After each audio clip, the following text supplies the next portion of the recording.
All right. Hi, everybody. It's me, Tony from AMI-Quebec. I am here with Saša to my this side, and we are going to talk about being a parent and supporting adolescents.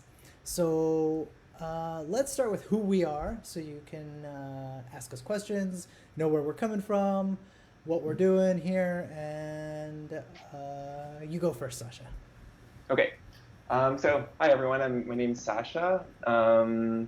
I have been working with youth and kids for almost 10 years now in different capacities. Right now, currently, I'm working as a counselor at Head and Hands, which is a community organization at NDG. And as well, I teach part-time in the social service department at Dawson. So right now I'm really have a lot of connection experience with youth anywhere from 12 to in their early 20s.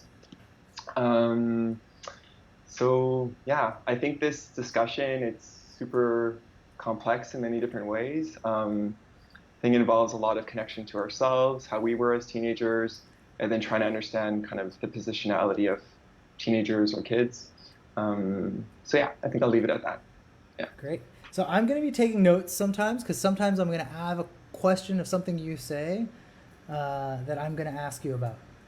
Cool. Um, and I'm just going to write that down really quickly before I forget it.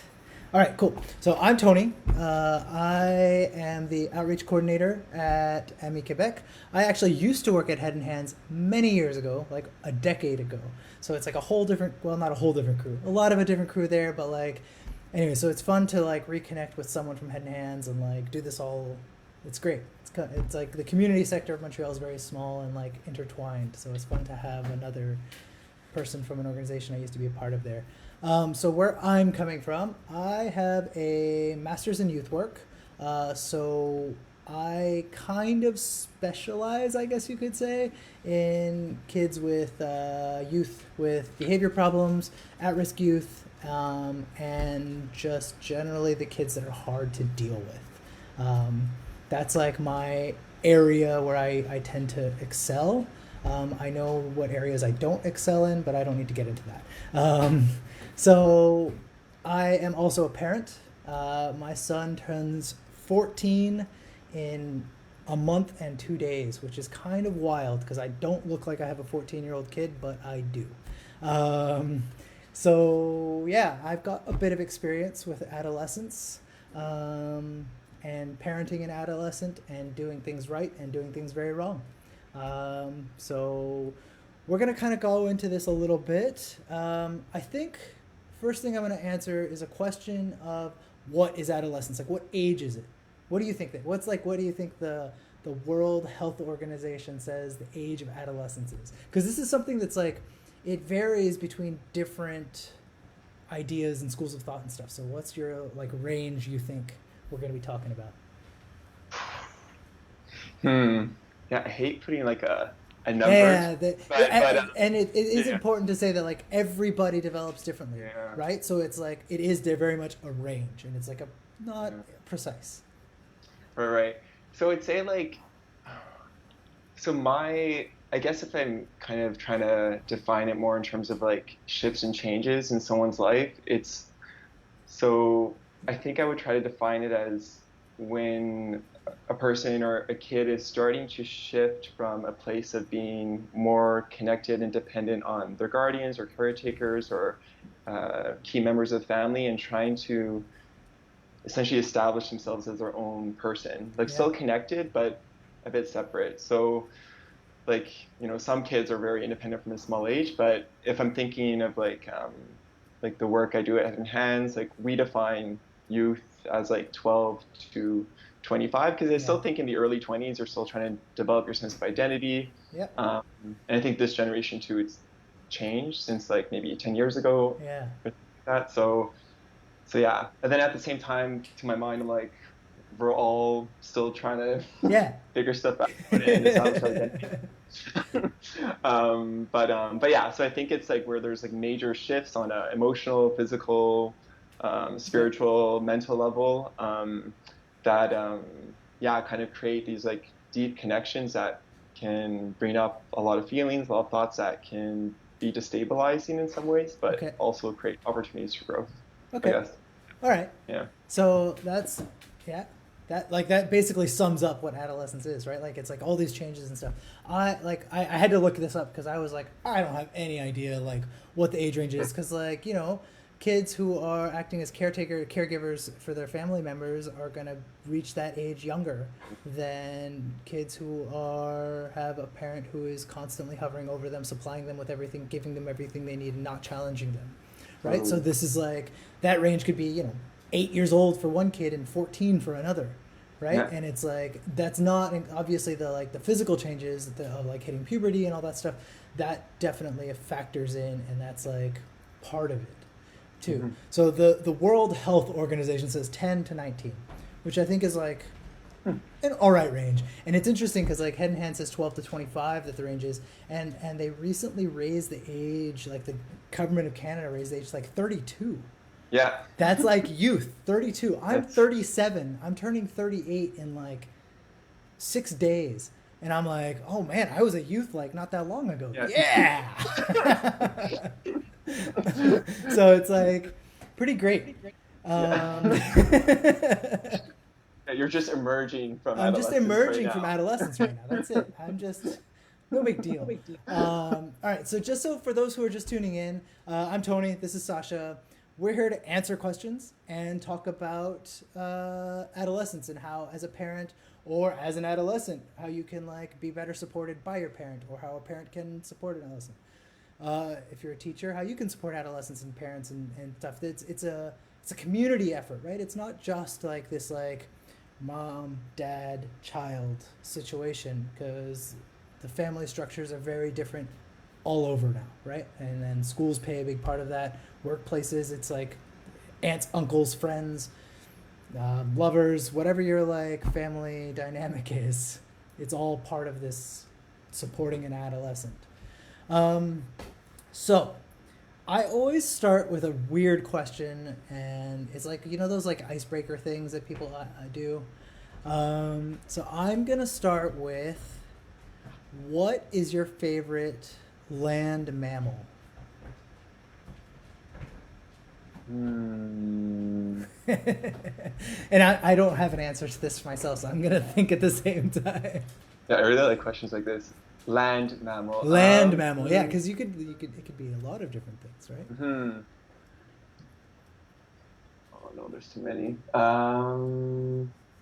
I think I really like foxes. Foxes, Yeah. that's a good one. Yeah. All right. I don't have a favorite land mammal, and I'm gonna cheat, and I'm gonna say a possum or a raccoon. Okay, I'll say a raccoon. That's like the land mammal version of a possum. Yeah, essentially. So Yeah. that's my answer. All right. So we had a question that came in through our email, and it's like a really good question. I think that we can come back to this question a lot for a lot of different reasons. So I'm just gonna read it out, and I want you to give me your initial reaction. Full disclosure, Saša and I have already talked about this quite a bit. So we're gonna be telling you what we think about it, and we've kind of like hashed out a little bit of this. The question we received, it was, and I'm gonna read this verbatim so that way everyone can see where we're coming from. So it's how to have teen lose their attitude, comma, and show gratitude, comma, without using guilt or a command to do so. Period. That was the question. So there's a lot going on in that question. What's your initial reaction to that? Yeah, so I kind of like see it almost like I don't know what the right word is, but kind of like a energetic or spiritual kind of sense. Like I just feel like the relation between like the parent and kid, like the depths of the relation are here, and then that comment is a bit disembodied from that foundation. Like Okay. I feel like it misses some of the depth of whatever is going on in that relation. Okay.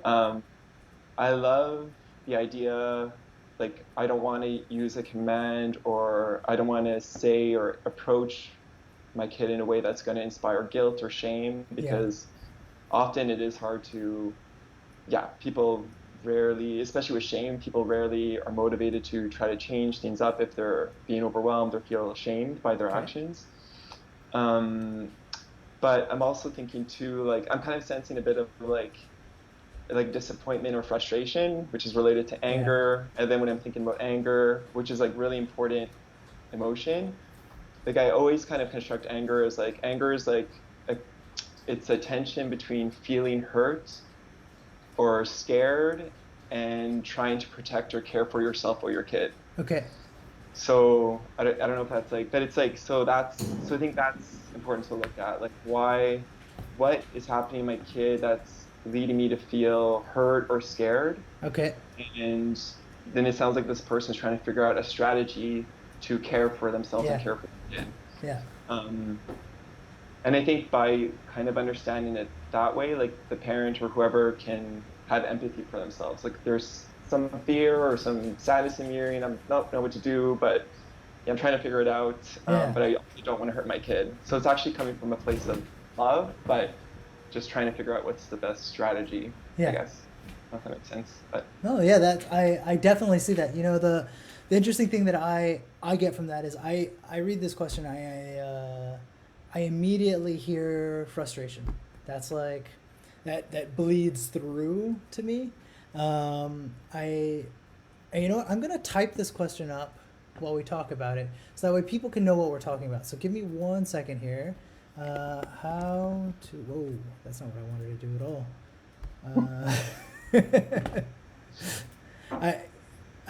Here we go. All right, so yeah, so I see a lot of frustration in the question, and this is very small now. Let's see if I can make this bigger. All right, so I have it in between us. There's something between us, and I don't. Sorry. All right, so here we go. There we go. Now people will be able to see the question. So it's how to have teen lose their attitude and show gratitude without using guilt or command to do so. So I see a lot of frustration there. That's like the initial reaction I get from that. What I find interesting is the show gratitude part. I think that when I hear that, I initially think like this person is expecting, like a person is expecting their teen to constantly be thankful for everything. And I think that an important part of understanding adolescence is understanding the developmental part of it. And like what's happening in a child. I'm going to interchange child and youth and kid, and generally I'm just speaking about adolescence, just to like kind of like, depending on what word I want to use in the moment. But like, so like, I think that when we're growing up, like, we don't become really grateful for things until we're older. Like I definitely like try and look back when I was 13, and I was a rowdy ass kid when I was 13.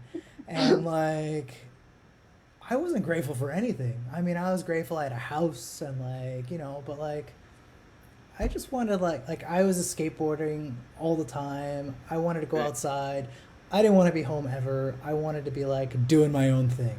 And so like I didn't have gratitude. I didn't even know. I don't think I could really understand what gratitude was until I was much older. Now, when I look back at my like teenage years, I'm like, oh wow, you know, like I never went hungry, right? And like I always had my needs taken care of. And like I look back at some of my friends who like had much harder childhoods than I did, and like, you know, they would stay at our house, or like, you know, they'd like ask me to come over to their house so they could like feel safe or whatever, you know. And it's just, these are things that like we're not grateful for in the moment, but like as we get older we get to like, you know, hindsight is 2020 or whatever. So yeah, so let's talk a little bit about adolescent development.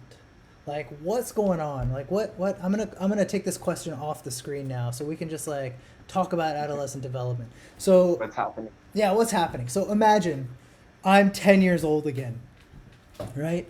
And that's pretty hard because I don't really remember much about when I was 10. Sure. I feel like I've blocked that part of my life out. Yeah, But like I I think actually no wait, 10 is like what, grade 3, grade 4? Grade 3, grade 4, Yeah, yeah. grade 3, grade 4. That's when I start having memories of my youth. Is Mm. like everything before that, I don't know. There's like ocean involved somewhere, and that's about it. Um, so like, what's going on at in early adolescence? Like, what's happening in the brain, in the body? Like, we're going through puberty. That's like a big deal, right? And so that like makes our mood swings, which is incredibly difficult to parent with, Yes. and like support, right? So what do you think? What's like a good supportive technique or method or like anything that like say you have a child who's just beginning puberty and hormones are going wild Hmm. and it's different for everybody how that reacts to them and how their body responds to that, like what kind of like support do you think that a parent should be like really kind of aware of that they can be ready to give or do or like I don't know. Yeah. Yeah, I think that's a hard question. Like my immediate thought is like, you want to try to foster some type of connection or space where the kid feels safe to like doesn't fear like talking about these things with you. Um, and if it's not you, maybe there's like another person in the home that they feel okay talking to. So I think it's also important for parents to know that they don't have to live in isolation and that they also need support in supporting their kid. Mm-hmm. Um, so I think that's really important. Um, because otherwise, if it's just you and the kid, it might be hard to kind of get out of that relational dynamic. And if like things are tense, it might be hard to like really be Yeah, able to stop, ground yourself, and be like, okay, what's going on with my kid? What was I going through yeah, that age? What did I need at that age? yeah.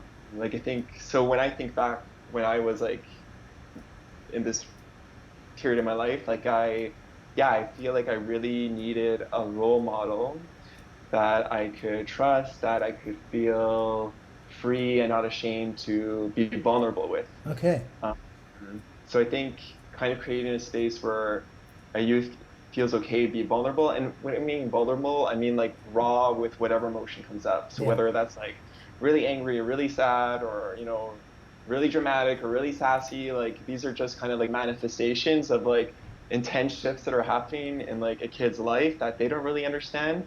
And sometimes like from a parent or caretaker's perspective, you're like, well, what's going on here? Yeah, But yeah. so I think having that empathy and understanding of like what's going on and how it's like huge shifts. It's like kind of like these like earthquakes with little tremors going on, and kids like I don't really know what's happening. Things Yeah. don't feel very stable and grounded. So I think just first having that understanding of what kind of ground your kid is trying to negotiate, I think is probably the first step, and then yeah, how can it create an environment that feels better for that kid to be okay in that instability Okay. and those shifts? I think, No. yeah, I think Yeah, that's no, that's good. That's good. I think that's like I think it's like that's the yeah.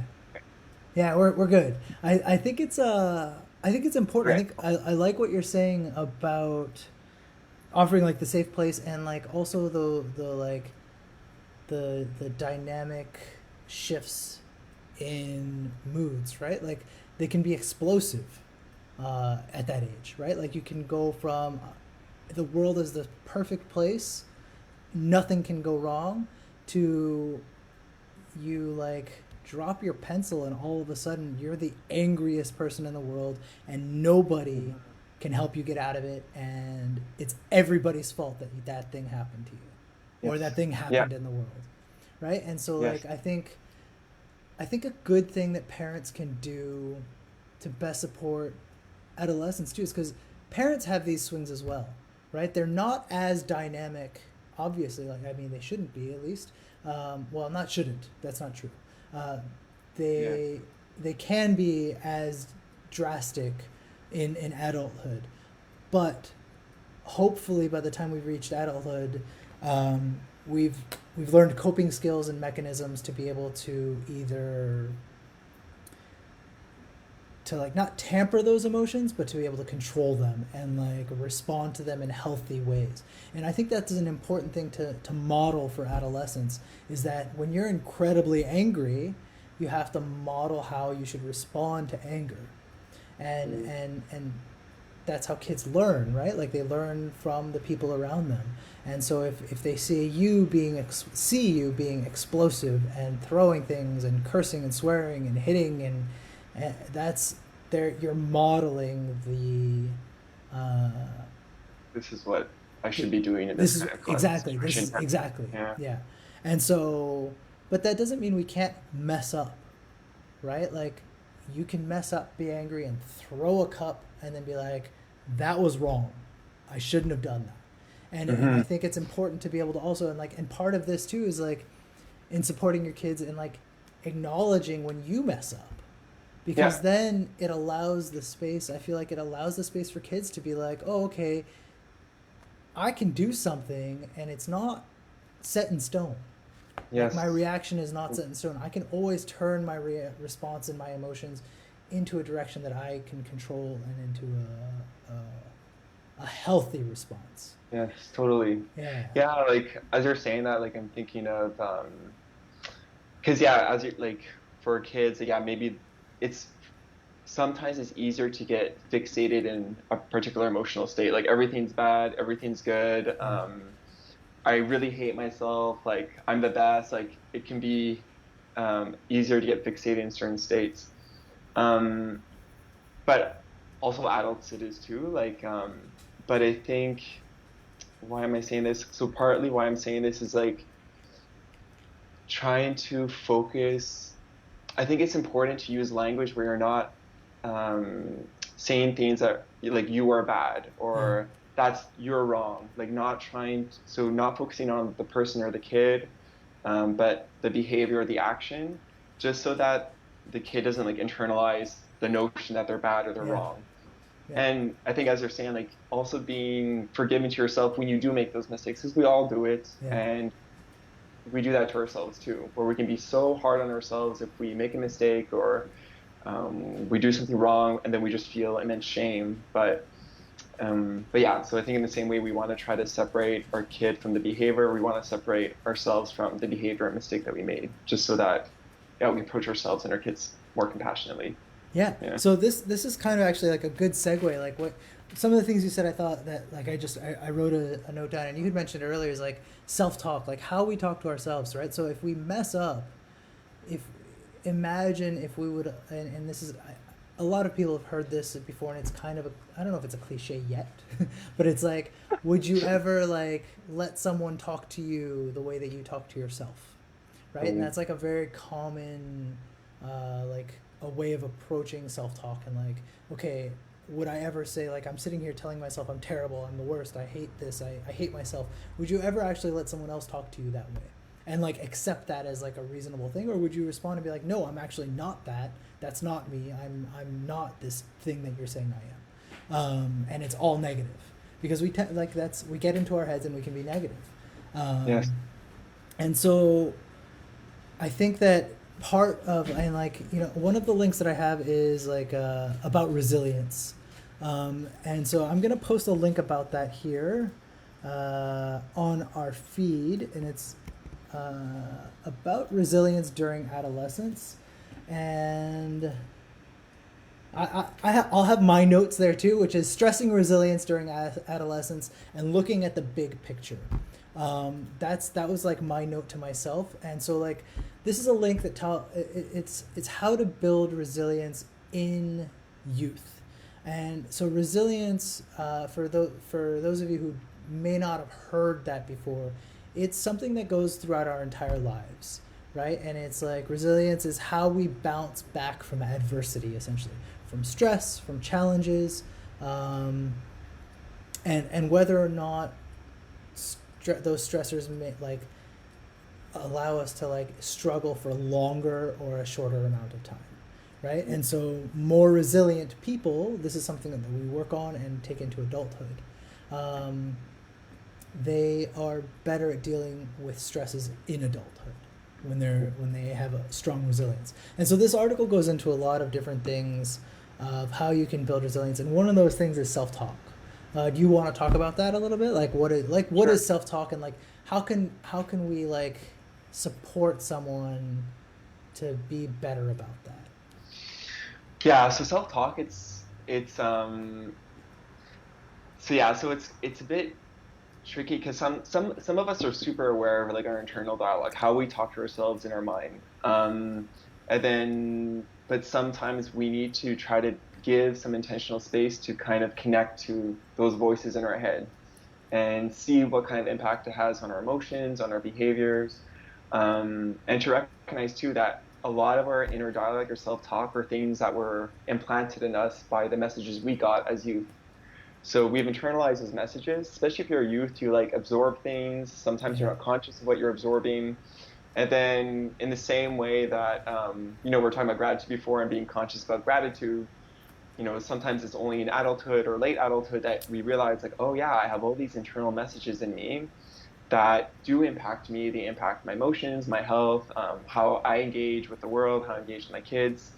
So I think the first step in when we're exploring self-talk is yeah, first recognizing like what are some of the messages I tell myself.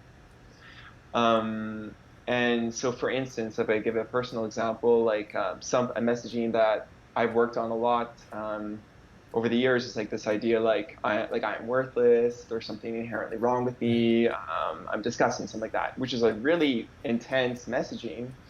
And I'm like, yeah, that's totally affected how I've interacted with people in my life, in relationships, how I've interacted with so I just, when I became aware of that, I'm like, wow, that's a super powerful message. So I think when you've identified something like that, I think the first thing to do is to try to reframe it. Yeah. To So for me, it was like something along the lines like I have immense worth and value. Okay. So it's like an affirmation to try to counter that. And still to this day, I'll get like there'll be a moment or I'll have an experience where like that shame comes up in me and then that self-talk is going. And sometimes I'm just like, shh, I'm like, stop it. So I really have to, it's called like a thought stopper, like just Yeah. abruptly stopping it. Like it's okay to see it, it's okay to experience it, but you don't want it to like overwhelm you and you get fixated in that self-talk or that emotion. Yeah.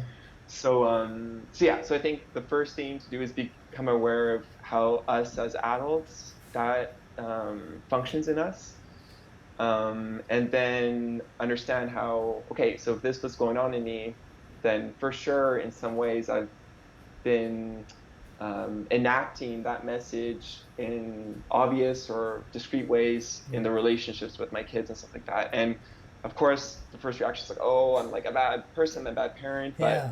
it's like have empathy for yourself. It's like you're human, and that was an experience you had, and you've held on to it. And what's beautiful now is that you're becoming to become aware of that and connect to it, Yeah. and realize that you have agency over it.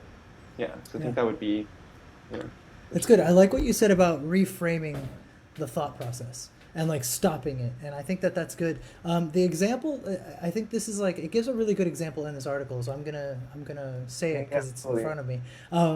It says so. Imagine your kid has to go to give a presentation in class. And so they're very anxious about it. They're being really hard on themselves. They're having a difficult time with it. And they're saying, I'm going to die of embarrassment speaking in front of my class, right? Which is a very common like stage fright, speaking in front of people, getting in front of people. It's like hard for a lot of people.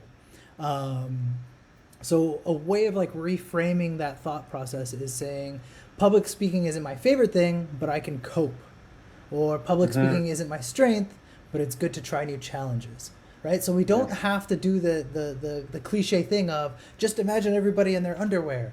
That's taking away from your actual concerns and trying to refocus it on something else when it's better to address the concerns that you have and reframe them in a way that like okay, this is actually something I can do, right? Yeah, and yeah. and and focusing on what you're actually worried about instead of trying to distract yourself, and then all of a sudden you're in the middle of your speech and you're like, everybody is not naked right now and I'm Yeah. standing here completely clothed and I don't know what I'm talking Totally. about. Totally. Yeah. No, Yeah. I really like that example in the article. Yeah. Yeah, it's a really Yeah. it's a good like a way of like reframing your thought processes, and that's like that's also like it's one of the like techniques in like of therapeutic practices, right? It's like CBT, cognitive behavioral therapy. It's like reframing how you're thinking of things so that you're not thinking in a negative way or in an unrealistic way. You're trying to like reframe it in a way that's tangible and real.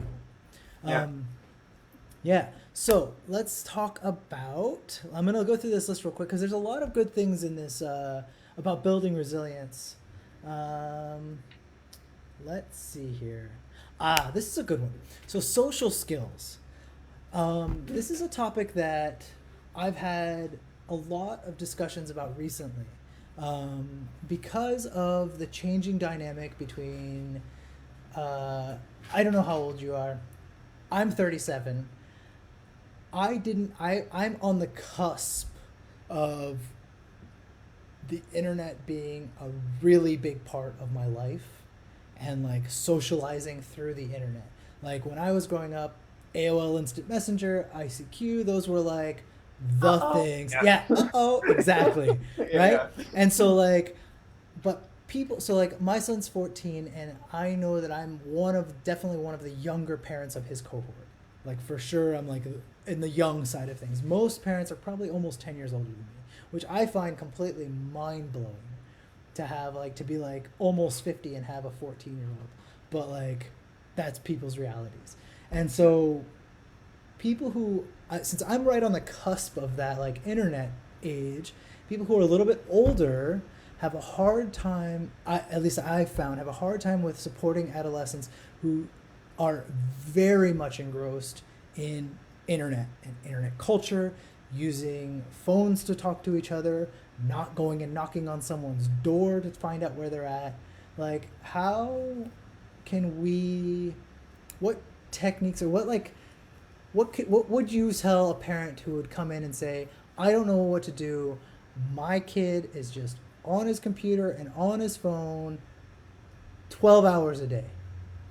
They never go outside. What am I supposed to do? Yeah, I'm actually like kind of navigating something like this right now. I think like similar to you, like I've never been someone who's super involved in like social media and stuff like that. Like, so I find it's actually hard because I feel like I don't have as much lived experience in the online like realm in that Okay. respect. So, because yeah, on my mind, I'm like, oh, like it's better to be like on the earth and with the tree than like to be on the phone. Like I'm just like that's just like innately in me. It's so funny So because it's funny you say that and that you're. I said I'm on the cusp, and you assumed I went to the other side of that cusp. I went to the other side. I am what do you, very much like I yeah, well, right now you're no, missing. but like Oh right, no. like right, but like my son is all about memes, and I've Yeah. seen all the memes he shows me. I've seen them Yeah, all.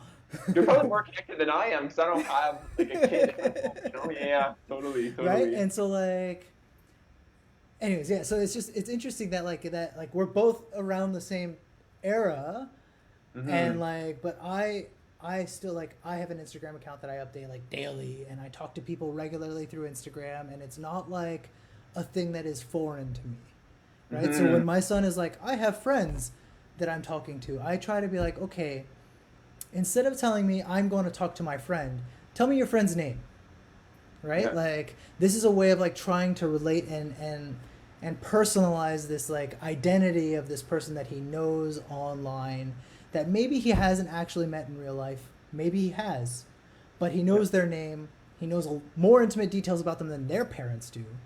And Hmm. like and this is like the reality that youth are in right now. Is Yeah. that yeah. Yeah. So I think as you like thought, like my first react like kind of thought is always like because yeah, a lot of parents are just like I just want them to get off, but I think the first thing to do is to accept that this is a reality. Yeah. This is their reality, and maybe there's some things that would be better if it shifted a bit, but like accepting that the online world is not going to change. It's not going to disappear. It's like a very real reality, and that's hard to get used to if you're not used to it. But I think what you're saying is like that's one key part is first trying to relate to what they're exploring to, like Yeah. relate to what they're doing online. Yeah. Um, and because I feel like with youth, if they feel that you are approaching with curiosity about what they're doing about their world, their online world, they're going to be a bit more, well, maybe not right away, but they'll be a bit more open to engaging with you. Yeah. But if you approach being like, I just want you outside, da da da da, Yeah. then they're just going to shut down and be like, I'm just going to get deeper into this world. Yeah. Yeah, Yeah. absolutely. And it's interesting, right? Yeah. And the discussion, so I'm going to disclose a lot about my son in this conversation, probably. I'm trying not to, but it just, that's what happens. So like the thing that the most recent discussion I had with him was trying to find the balance between how you interact with people on the internet and how you interact with people in the real world, and how those are very different realms. How you that Mhm. no matter how much we want to try to like fight it, how we talk to people on a screen is different than how we would talk to them in person, and Yeah. not losing that ability to interact with people in person because you have spent too much time interacting with people on a screen. And I Yeah. think that's where the balance has to be.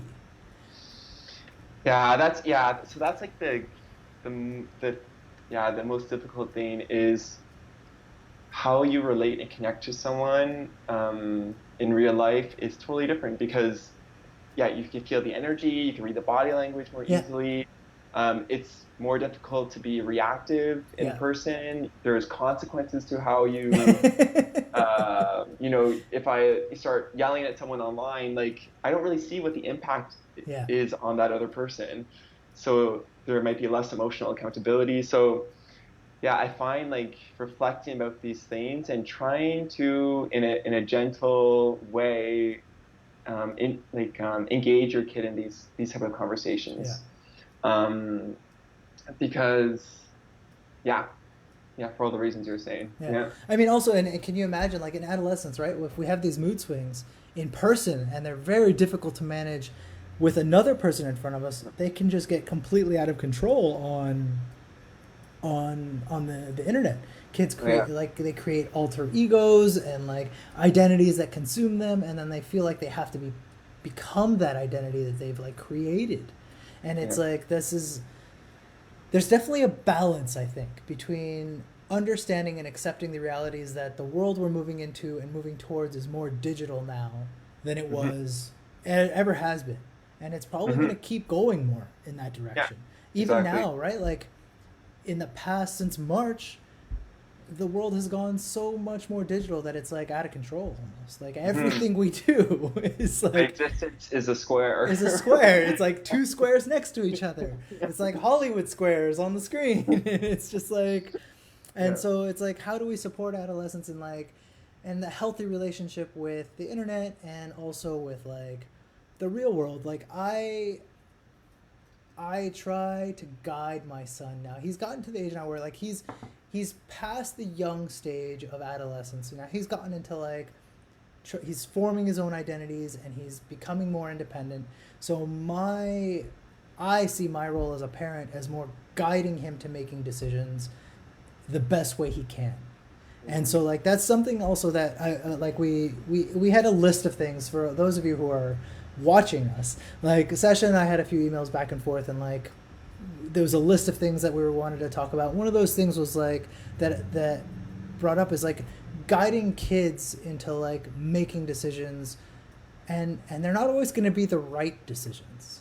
And that's Hmm. important to acknowledge as a parent, is that our kids are going to mess up, Yeah. and we have to support them and help them overcome that, right? And Yes. so like if how I'm trying to think of how to say this, like how do we keep our kids from making too many mistakes? How do we support them from constantly like making just bad decisions, right? Like and part of adolescence is the forming of the frontal cortex and the frontal lobe, where you're like decision Awareness. making Right. and like impulsivity is all happening, and that doesn't form until we're like well out of adolescence. It doesn't concretize, and like so we make all these Yeah. impulsive decisions as a youth. And I can look back on key ones when I was like 13, 14, up until about 18, that like affected my entire life. right? Hmm. And so how do we keep kids from making those terrible decisions that like may affect their entire lives? Yeah, That's a hard question. yeah, like I feel like with any of these things, there's no like this is the answer. Like No, I don't yeah. see it as like a linear thing. It's like it's so complex and it's so heavily influenced by the relationship and the context Okay. that the kid's living in and like that the Yeah. family's living in or the constellation is living in. Um, I think I would just go back to what I said initially at the beginning. It's like trying to assure the kid that there's a base that they could come back Yeah. to have that safer discussion with, to be vulnerable with Yeah. it within, to be able to share like their mistakes in without feeling like they're going to be punishing me, they're ashamed. Like I'm not saying like there can't be Yeah. consequences, but I think before like you could like I think it's important to like discuss consequences beforehand and set Yeah. like some ground rules, have your kid like be involved in that process of creating those ground rules and those consequences for certain actions. Because if like you involve your kid in that decision making, it does give them a bit more of a sense of authority and connection and ownership over those rules and consequences. Yeah. Um, so yeah, I think that's the first thing. But yeah, but I think if a kid makes a mistake, like if they could come back, you could have an honest conversation about what was happening, help them kind of understand their process, help them understand like, okay, yeah, it was at this point where my friend said this, and then it made me feel this way, and then I just reacted like that, and Yeah. that's why I made this decision. Like, try to help develop that awareness about what's going on, Yeah. and then, and as you know, like this was the consequence we agreed on, and Yeah. so I think, yeah, kind of creating that structure, which is really hard. I'm not saying it's Yeah. easy. It's No. like, oh, The, sit down, like it's, yeah. yeah, And really hard. and the interesting thing, right, is like you make consequences, and it's so this is gonna come into this like this is gonna go into the next topic I think that I wanted to cover, which is like there's different models of parenting, and it's consequences is a big part of the different models of parenting. And so I'm gonna post a link real quick. So there's this there's a famous, I don't know if she's a theorist. I don't know. I think she's a sociologist. I'm not exactly sure what her title is, but her name is Diana Baumrind, and she has this theory for the four models of parenting. And so there's four different types of parenting, right? And consequences plays a big role in this in creating boundaries. And so there's permissive parenting, authoritarian parenting, authoritative, and uninvolved. And so I think we should talk first about the two that I think are like, well, they're not the worst. There's one that's the preferred method of parenting, and I'll just say right off the bat that it's authoritative, not authoritarian. It's authoritative. And so I want to talk about the other three and like some what that means. So like uninvolved parenting. What do you think of when you hear someone like in this model of parenting? If someone is like in those four categories, what would you think would uninvolved parenting be?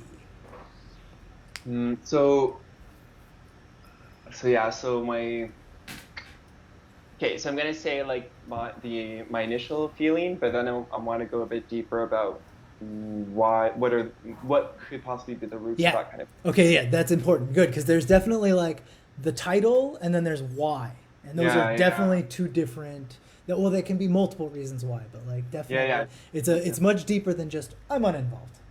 yeah, Yeah. yeah, exactly, exactly. So like so when I think of uninvolved, it's kind of like the parent or guardian has a difficulty or um, difficulty like showing up for their kid Okay. or being present or being responsive to Yeah. what's going on in that kid's life and to showing up when it matters to support them with like difficult circumstances. Absolutely. Um, That's like that's it, right? That's what uninvolved parenting is. It's yeah, like my understanding of it too is like it can be intentional or can be unintentional, and right, and that goes into the reasons why. It can be one of the like intentional reasons why someone might be uninvolved is that they are incapable of supporting their child because they have their own things that they're going through, and they cannot, for whatever reason, be a good parent at that time. Now, people can go from one category to another. It's not just one thing, and that's what you are. I'm an uninvolved parent, right? And so, like, but then there's also societal pressures that can be on a parent who's uninvolved, right? Like a parent who's working 3 jobs. They can't be home. They can't. They're not home. They're, that when 15 hours of their day is spent working, how can they be there for their kid, right? Like they're just trying to survive to support their kid. Yeah, exactly. Their kid. Right? And so like these are different ways that like uninvolved can be in a kid's life. And none of these are wrong. They're definitely not ideal ways of parenting and not healthy ways, but they're not wrong. Like it's just these are just the way that people parent. And so now permissive parenting. What do you think of when you hear permissive parenting? Well, before we go go back. I just want to say like, and I think like we could be all of these things or different parts of these things, and then I think it shifts depending on maybe the situation or the context or even the kid. Like maybe with one kid you're a certain way, but with another kid it might be a different way. And I think it's usually like I think it's often unconscious how we do it, and it's until we're aware that okay, maybe I'm seeing how this way of parenting is influencing my kid's behavior. Like I think it's sometimes hard to arrive to that consciousness kind of thing. But permissive, I would say like you're just like anything you want, sure, saying yes to everything, allowing your kid to do whatever they want to do, and feeling like either it's too much energy to try to create boundaries or create structure. I think that would be. No, that's about right. The only I think I would add to that is that permissive parenting can also be like a lot of parents think I need to let my kids make their own mistakes and they have to suffer the consequences of it and they have to learn from that. But that also means without supporting them and giving them the skills or knowledge to actually learn or get through those experiences. Right? It's like, okay, it's like letting someone cut their hand without giving them stitches. Okay, that makes sense. Like it's like, all right, well, you cut yourself, now you just got to let it heal. But they need stitches and you don't take them to the hospital to get stitches. Like that's like that's like kind of an example of what I would think it is. And so this can prove to be difficult when adolescents reach adulthood, because then they've never had boundaries. They don't know how to make good decisions or any decisions. They just have always been told to do whatever they want. And it's like, it can be bad. So I'm going to go to the next one, which I personally think is the worst one. And that's authoritarian parenting. What do you think of when you hear that one? And this authoritarian is like a pretty strong word, and there's like an authoritarian government. And so it's kind of easy to like extrapolate what a parent from an authoritarian parent would look like. Yeah. Well, immediately, like, I have an image of a certain politician that comes to mind. But yeah, so I'm just thinking like of a parent who is like, it's my way or no way, and I'm going to try to control my kids' behavior to try to ensure that they submit to me.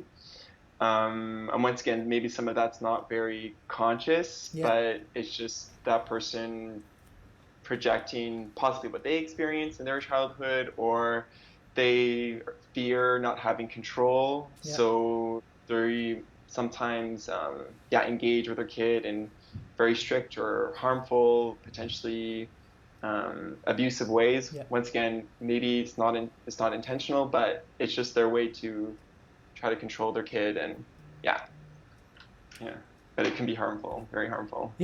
So like that's basically it, right? Like I think authoritarian parenting is like very strict rules, very strict boundaries, no leeway, no flexibility, no support either, right? And that's the key, is that you tell your child that this is the way it needs to be. You don't tell them why, you don't tell them how to fit in those needs, you don't support them, you don't give them direction. You just say this is the rules. And that's it. Yes. And that doesn't help anybody. It doesn't help you become a better parent. It doesn't help your child become a better person. And so that's like not preferred way of parenting. Yeah.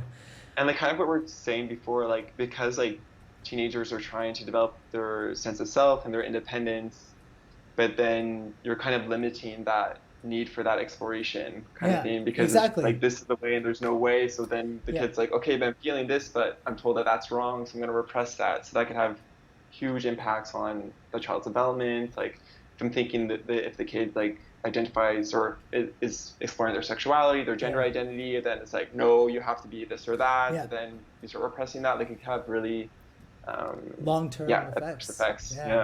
And I think another interesting dynamic of that is parents who have very high expectations of their kids to be like a certain profession. You were going to grow up and you're going to be a doctor, and then not allowing their kid to do anything else, right? That's a form of the authoritarian parenting. And like you said, like when a child is expressing their sexuality, if the parent isn't open to the idea of having a queer or trans or gay or bi child, then it's gonna be bad for everybody. Like the parents are not, they're like, no, there's not gonna be a positive outcome in that scenario for anyone in the end. You lose your relationship with your child, your child loses the relationship with their parent, they start hiding things, they start engaging in risky activities to hide things. There's like all these, it's like a cascading effect that goes down. So authoritarian is not a good style of parenting. So the next one and the fourth one, which is actually like the recommended style of parenting across the board, which is authoritative. Now, if you were to hear that, knowing what we've already talked about, what do you think are some examples of authoritative parenting? Yeah, so my initial thoughts, like everything we talked about before is kind of related to authoritative parenting. So kind of recognizing that on the one hand, you do have power, you do have responsibility as a parent, and using that power and responsibility in ways to support your kid with where they're at. So that could be things like providing your teenager the space to make mistakes, but ensuring that they have a net to fall back on where they could be supported, understanding their mistakes, understanding the consequences, and then renegotiating like how they would engage in that same activity or same behavior or in the future. It's like being a guide, being a model, setting clear rules, clear boundaries, and then also like there's love, there's compassion as well. I don't know that there's other things, but that's like great. Like setting clear boundaries is kind of key to that, I think. And like, I'll use an example that I use with my son. Like he is smart enough to get good grades without trying, which is both great and terrible all at the same time. So the rule as far as I'm concerned is that he can't get any C's. He has to have A's and B's unless he's actually shown me that he's trying and he just can't process the material for whatever reason. But it's obvious when he doesn't try and he gets a C or a D and he has gotten those grades, and it's like, okay, well, these were the boundaries, and so now here is the consequences of that.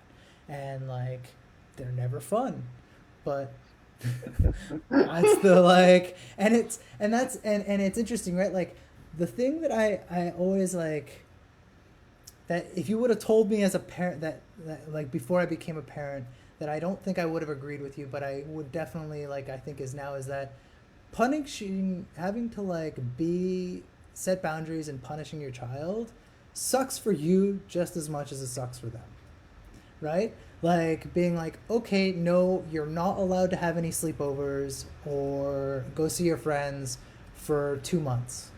That means your kid is home for 2 months. and you're not there with you for 2 months, and like there's no reprieve for anybody. And so Yeah. like it's just as unfun for you as it is for your kid, right? So like and that's the hard thing of parenting, is that, at least in my opinion, is that like it makes it so easy to be like, okay, I know I said 2 months, but now you can go hang out with your friend. It's Yes. only been a Yeah. month and a half. It's fine. But then your kid knows, and they learn that after a month and a half, I can mess up and I can just go out anyway. So it's fine. So it's not as bad as it was. And that's Yeah. where the follow through is important, as like to be like an authoritative parent is like, that's where you're slipping from being an authoritative parent to being a permissive parent, right? Is Yeah. like, you're like, this is miserable for me just as much as it is for you. But like now we both have to suffer. Yeah, I know. And you raised a good point too, like yeah, I'm hearing like the thing about consistency and follow through. Yeah. And then also like if you're two parents or like there's several Yeah. Oh. couples, it's like trying to ensuring that there's communication because like I'm thinking of like my sister yeah, is very authoritative with my niece. But then my mother, so my niece's grandmother, will like be like, "Oh yeah, take this anyways," or "Here's another Yeah. chocolate, like that," and like Right. this conflict, and I'm like, "Oh my God, Mom, why are you doing this again?" And like, I'm like, "Oh no," she keeps on doing it. I'm like, "Oh, I know it's like she loves her Yeah. grandkid and she's a Yeah. grandma, so I understand where she's coming from, but yeah, it causes a lot of tension and confusion Right. for the Right. kid. Yeah, that's especially when kids are young, that causes a ton of confusion. As they get older, they start to realize which adult figure or which family member or Yes, member in their I like what you said. You didn't say universe. Did you a say universe? constellation. Constellation. I like that I like that Yeah, phrase for like a family unit, right? yeah. Like it's a good way of putting it, like which member of their constellation is like my son knows that if he wants sweets, he just comes to me, and because I have a terrible sweet tooth, and sure, you want some ice cream? Let's go get it. You don't even have to Yeah. ask twice. Like, all right, Yeah. let's go. Yeah, no, exactly. Right? Exactly. And like, yeah. I want to go back a little bit here, to about creating a safe space and how we can do that for youth. I have some ideas of how I've started to do that with my son as he gets older, like allowing him the space to speak and talk about things without Mm. having to be like directly, like where you don't have to be sitting at the dinner table where he has to look at me and I'm the only thing he's focused on. So Right. like what are some like techniques you think that parents can do for like creating a safe space for youth of all ages, right? From 10 up till, 20, to Yeah, like yeah, talk about things, good and bad. Because it's yeah. it's important to talk about the good things in life, not just the negative things with your kid. Totally. Not be like, well, this is a bad thing that's happening. Let's talk about it. No, like, cool, you went out and you had a good time. Like, tell me about it. Yeah, like celebrate. Yeah, Yeah, exactly. and like, So I think like the first thing, so when I'm thinking about like a safer or like space, like so the first thing I'm thinking about is like the how you communicate with your kid. yeah, So I'm thinking of like you have to kind of build that space first through how you're communicating already with your kid. okay, So if you're always interrupting your kid when they're trying to say something, they're going to kind of internalize being like, what's the point of me even sharing anything that I'm yeah, experiencing if like my parents not listening to me or they seem bored or yeah, disengaged or not present, like, and we're all it's like it's all totally normal that sometimes we're like that, but yeah, if that's the only type of signal the kid's getting, then they're going to be like, oh, this is not even a space for yeah, me to be yeah. vulnerable and share. I mean, active listening goes to our kids Yeah, too, right? Like repeating what they're yeah, saying and like acknowledging what they're saying is real, and it's not just like mm, like this like emotion that they're feeling because they're a kid. Like yeah, it's real to yeah, them. Yeah. yeah. So I Um, think that's yeah. Go ahead. no, I was gonna give an example. Like I have two examples of ways that I think that like, and the first one is a little more abstract. Not really. Um, it's just it's something that I found that was interesting. That I found my son when he was about 11. I had a pickup truck that I drove around all the time, and it had a bench seat, and that was it. It was a bench seat, so he wasn't in the back seat of the car. And I noticed a huge difference in how much he would talk to me and what we would talk about when he was in the bench seat right next to me than when he was in the back seat of the car. And it took me a while. It took me like, I think about like maybe 10, 11 car drives to realize what was going on. That like when I would go for a car drive that was longer than like 5 or 10 minutes and he was in the bench seat, he'd start talking. Right? And it was this like safe space because he could be distracted by things that were going by, but didn't have to look at me to talk to me. Yes. And like I was able to like, he could say things and I couldn't look at him and give him reactions because I was focused on driving. Yes. Right? And so like that's it's something that I never like, I would never have thought of otherwise, of like put my kid in the front seat with me. Right? Like they're there, you have to engage with each other more because they're not out of your line of sight. Yeah. Right? So it's a small thing, but like it started a lot of really like good conversations. And now like I have like an old car now and it's only bench seats. So like I have a full front bench seat and like he likes going for drives and he's like, oh, this is a comfortable car because it's not like, it's like bouncy and like kind of crappy. And so like it like loosens him up to like talk. And it's pretty like, it's an interesting, it's like, so like, yeah, that's something that like I never would have thought of otherwise, is like doing something together that isn't actually like an activity. It's just like your mundane regular day stuff, but you have them there, right? Like going for a walk. Like, yeah, it's dumb, but if you go for a long enough walk, you got to talk. Like that's what you got to do. Like you're not going to just walk in silence. And even if you do, walking in silence you're still with each other. Like every moment doesn't have to be like engagement. Like that's yeah. I really love like what you said about like things like eye contact, because for some kids, maybe some teenagers, they don't mind eye contact, but it can be very threatening for some kids, and they can shut down because of eye contact, and that could be for an array of reasons. It could be stress, trauma, like so many different things. But yeah, so I think it's important to, because I find often, especially in like Western kind of like culture, it's like always like, okay, eye contact. Eye contact. Look at me. Yeah, exactly. Like if you're not looking at me, then you're mine, or like you're not connected. But I think sometimes eye contact can actually create disconnection. So I think just trying to be sensitive about in what moments that no eye contact can actually be beneficial to that connection. So no, I really like that example. Well, when I've done interventions with youth, I've found that eating French fries has been the best method to get someone to talk, because you're like using your hands, you're focused on the fries, they're too hot, you're dipping them in ketchup, dipping them in mayo, you're like doing all these things, but you're still talking. And you're like engaging yourself. Embodiment is really important, I think, for kids. Like if there's some type of embodiment, whether it's like the shaking of the car or the eating, if there's some, like it kind of helps regulate the situation so that they're not overstimulated in some way. But also it's not as intense, right?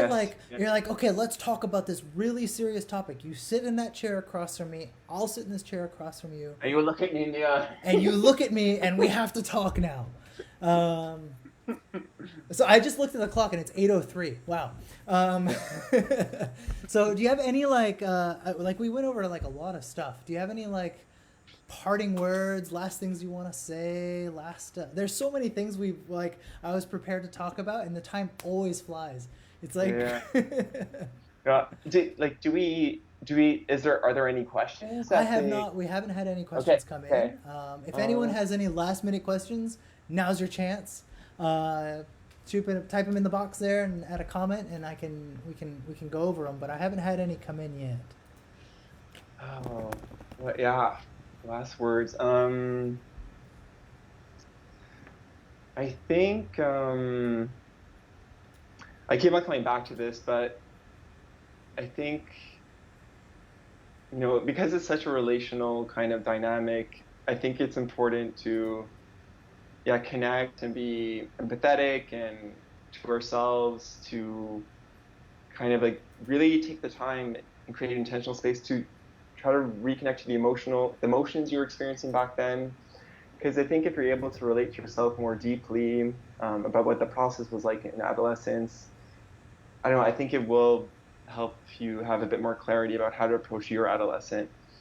And then I think we've talked a lot about the context of our adolescence. So like, the reality of social media, and the Yeah. also to the reality of like COVID right now, the reality of the greater, the more like all like the how racial injustice is really being highlighted right now, Yeah. and how that is impacting kids as well, how they're relating to themselves, to others. So Yeah. I think connecting to the context that kids are living in is also important too. So having an Yeah. understanding of where we stand, where kids are standing in the context of the world, because it's super overwhelming. Yeah. And so yeah, so I think that's like the first thing. And then Yeah. yeah, I don't know. I can keep on going, but Yeah, yeah. no, I think what you're saying is like incredibly accurate. I think it's like trying to best understand the context that the kids are living in today. I think that's Mm, super, like, I mean, everything that's going on in the world, if you were to like list all the stuff that's going on in the world right now, it is so overwhelming. And like and it may seem like just an everyday thing for us as adults, but like for people growing up in this, it's like, everyone had their like crisis. There was like the Cuban Missile Crisis in the States. There was like the Iraq War. There's 9/11. There's all these different things that happened, and like all these like moments. World War II. Like I'm Vietnam. Like there's all these like like mm, incredibly like historical moments that were like, okay, but what were the kids dealing with when they went through that? We don't know. I mean, we yeah, obviously we know, but like we have to right. remember that the kids are going through that now. This is their like Vietnam War. This is their World War II. This is their Cuban Missile Crisis. This is like their Oklahoma City bombing, right? Like these are all these like incredibly. This is their SARS that happened 15 years ago, right? Like Yeah. now we're going through another coronavirus. Like it's just like these are all these like incredibly scary things, and like the racial injustice part of it. That's like a huge part of what people are coming through now for both white kids and people of color. Like it's like Mhm. not just, oh, okay, only black kids and brown kids and yellow kids and red, like, and native kids are dealing with this. No, white kids are having to deal with it too, with their own guilt Mhm. and how their parents are responding to it. And like Yeah. it's hard. It's hard being a kid, and I think that's what we have to like never forget, is that it's not easy to be a kid. And like as parents and as adults, the best thing we can do, in my opinion, is guide them. I don't think we can tell them to make decisions. I think we have to help them make decisions on their own. That's my like I strongly and I like firmly believe that like I made a ton of mistakes, but without making those mistakes, I wouldn't be sitting here in front of this weird computer with all these cameras and lights, talking with Saša from someone who in an organization I worked at 10 years ago, right? Like, this is Totally. like all these mistakes. Just they get us to be the adults that we need to be. So yeah, Saša, thank you very much for joining me. Um, yeah, You know, thank you this is everyone great. for tuning in, and check out our calendar of stuff coming up. We've got some really good topics coming up in September. We're going to be talking about young caregivers, which is like youth that are caregivers for anybody. In September, October, we are going to be talking about racism and mental health. That is going to be a really good one, so I definitely encourage everyone to come to that one. I'm actually, that of all the ones this year, I think that's the one I'm most excited to be a part of. In November, we are going to be talking about eating disorders and mental health. And then in December, we're going to be talking about managing anxiety. So that's our calendar, which isn't even out yet, I don't think. So you just got the sneak peek here. Um, so yeah, thank you everyone for joining us, and thank you, Saša. Good night, Yeah. everybody. Thank you. Take care.